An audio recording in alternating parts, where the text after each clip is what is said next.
This is Rumble with Michael Moore. This is episode 9 of a special series that we're running here on my podcast. We've called this series Blue Dots in a Red Sea. How to win if you're blue in a red state.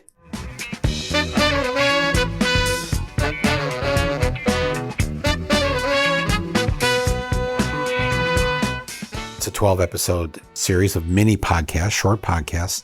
And what they are basic ideas, thoughts, actions to take if you are stuck living in a sea of red. You're in a red state, a red city, a red county. Because I have lived in red towns and I've lived in red counties, one of them for almost a decade. And I and the other liberal, lefties, progressive Democrats in those red areas would get together and we came up with ideas on how to win seats and how to turn red into blue. So a lot of you have been writing me, I live in San Diego, I live in Atlanta. What can I do to help people in the red cities and the red counties and the red states? Is there anything I can do? I have a lot of ideas of things you can do. First of all, let me just remind you that if you live in San Diego or Atlanta, you have big red areas in your state, so you could help the local people there. That's maybe the first place to start.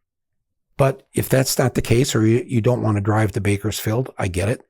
You can form your own little blue groups in blue cities and counties with your neighbors and friends and family.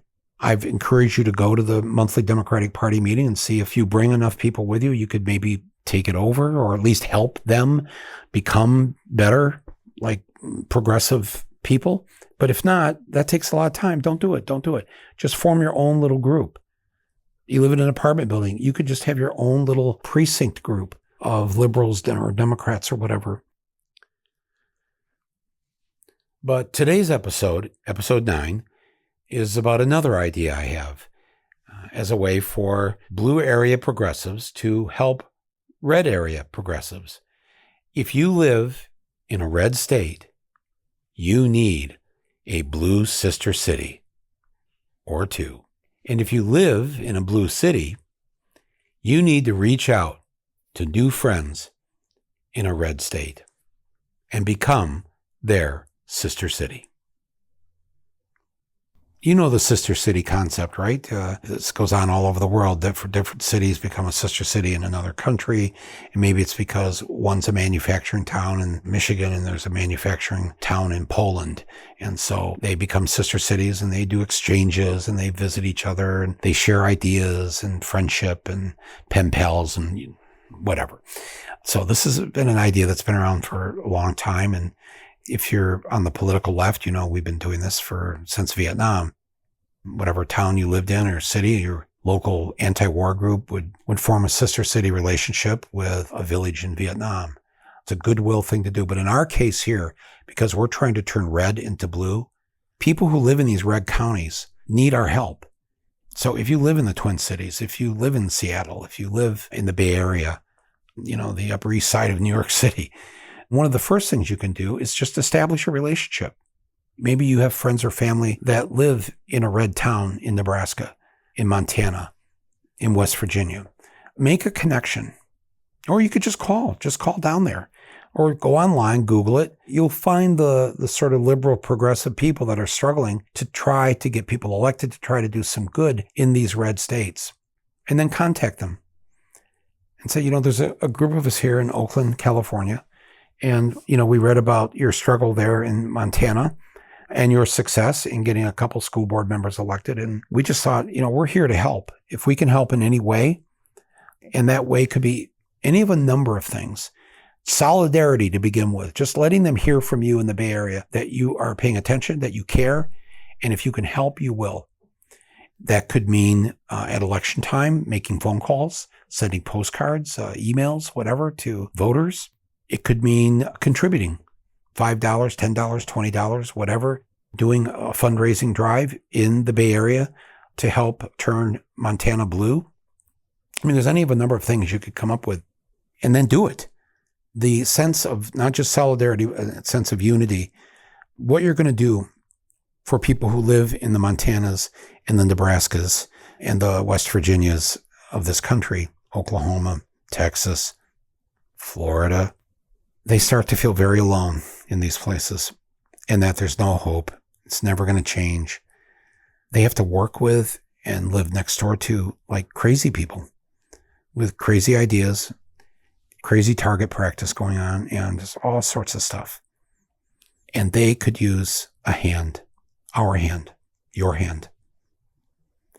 And just by connecting and then setting up and making it official that you there, let's say you live in Madison, Wisconsin, and you decide to reach out to Boise, Idaho, and say, we would like to have a sister city relationship with you from our blue city to your blue group in a red state. Establish that connection. Establish the friendship. Have a potluck over Zoom. And then share ideas with them. Tell them what's worked for you. Or maybe, they can tell you what has worked. Because if you live in an area where they've been nothing but Democrats elected forever, that there's never any real battle going on, listen to their battle stories. And maybe you will have an idea or two for them. I know they will for you. And then when you're ready, schedule a trip. Go visit your sister city. And again, the bus trip doesn't have to be, maybe your sister city isn't in Idaho, you're in Wisconsin, your sister city's in Iowa.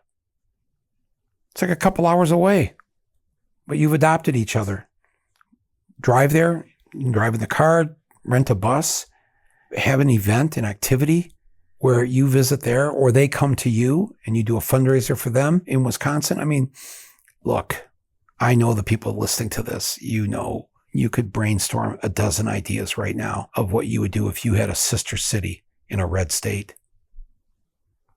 Doesn't this sound exciting? You know it's going to work. The problem is there's going to be too many people in red states, in small villages and towns and counties, whatever, that are going to want to be your sister city. But listen, there's a lot of blue in this country. The majority is blue. The majority of us share these progressive values. Again, the Republicans have only won one presidential election by the popular vote, one, since Bush the first was elected in 88. Since then, one, Little Bush in 04. That's it. The American people have made it clear they do not want the Republicans running this country. And the Republicans only stay in office because of gerrymandering, voter suppression, and other immoral activities, because it's the only way they can hold power, because they know we, the majority, don't want to live the way they want us to live. So do that brainstorming. If you've already formed your small blue group in a red state, look at the map and see, somebody's going to have a cousin that lives in Philly. and you're in your red state and you go, I had a cousin there in Philly. Let me see if maybe she'd like to organize something there. Because I know she's involved with the Indivisible group there.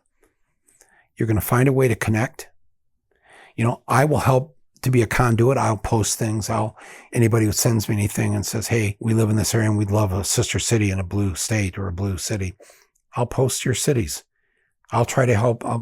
Matchmaker, make me. No, sorry.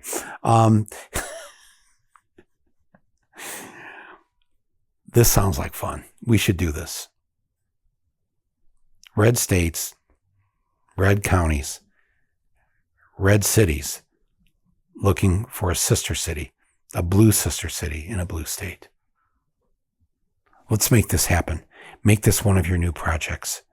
Again, you don't need 100 people to work on something like this. You can start with yourself and 2 or 3 friends.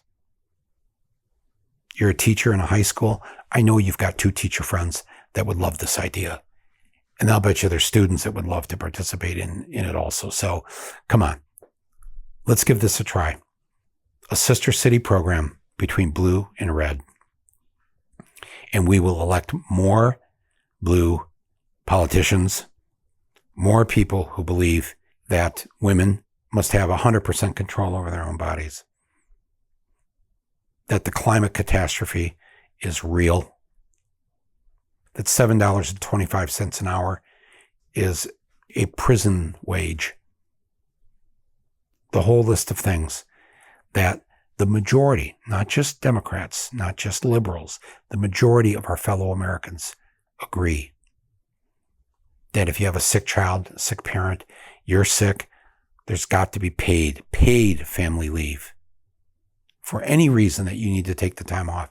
Maybe it's just for your own mental health. These are the things the majority of Americans agree with us on. So let's continue to build this movement. And as one of the elements of this movement, let's build our own sister city program.